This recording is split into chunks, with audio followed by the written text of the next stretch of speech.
mò là nghe gà lẽ mi thì có loe cho bé bé nghe ăn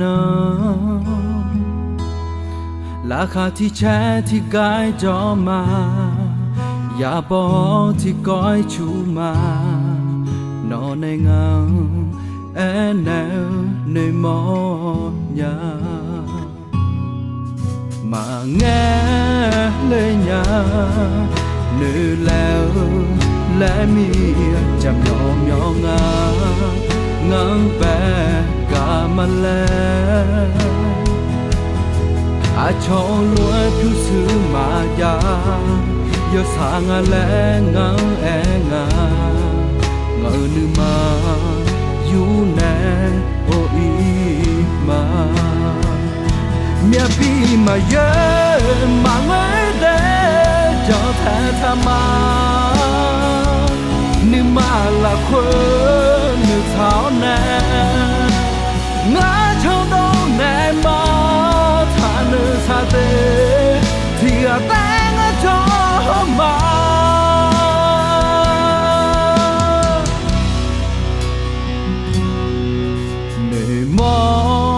là nghe cứ là hương lẽ mi ở thì chỉ nghe cơn đi mà nghe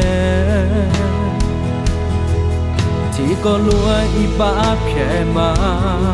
chăm nhọn lẽ mà phai nơi mà thì có lúa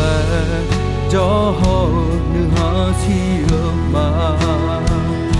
mẹ bi mà nhớ mà ngơi để cho thề tham mà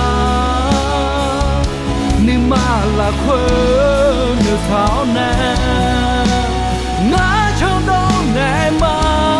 thà nữ xa tê thì tang cho mà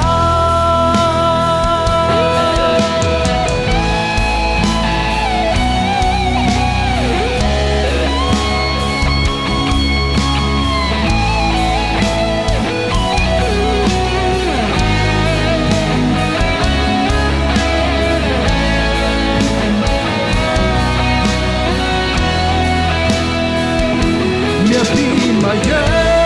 mà ngơi để cho thề tham mà nhưng mà là khơi nữ tháo nè ngã trong đâu nè mà thà nữ xa tê thì tang cho mà nhớ biết con đi mà ngơi đâu đi cho theo